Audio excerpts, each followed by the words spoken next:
अव्यक्तादीनि भूतानि व्यक्तमध्यानि भारत अव्यक्तनिधनान्येव तत्र का परिवेदना।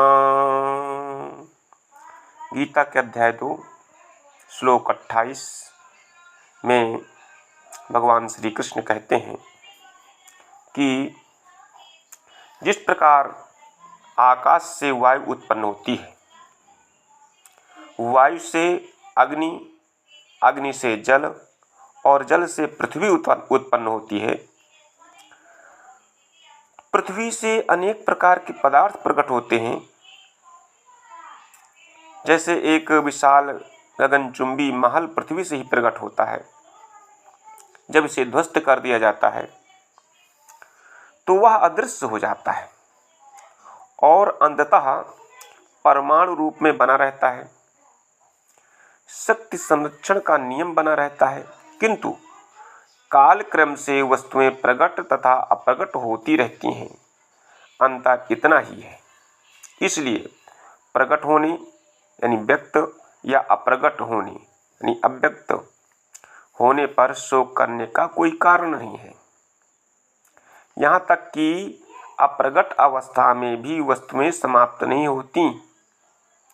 प्रारंभिक तथा अंतिम दोनों अवस्थाओं में ही सारे तत्व अप्रकट रहते हैं, केवल मध्य में ही वह प्रकट होते हैं और इस तरह से कोई वास्तविक अंतर नहीं पड़ता।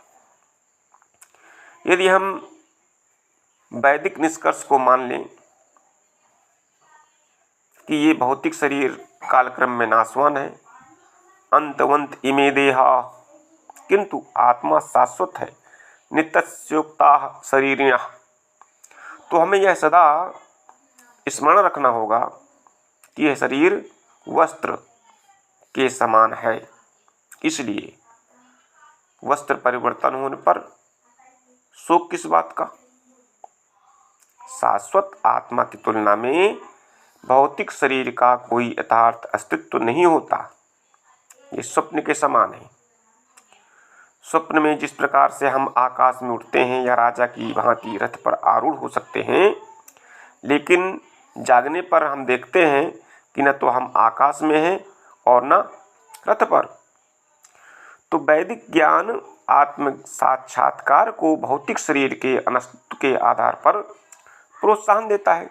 इसलिए चाहे हम आत्मा के अस्तित्व को माने या न माने, शरीर नाश के लिए शोक करने का कोई कारण नहीं है।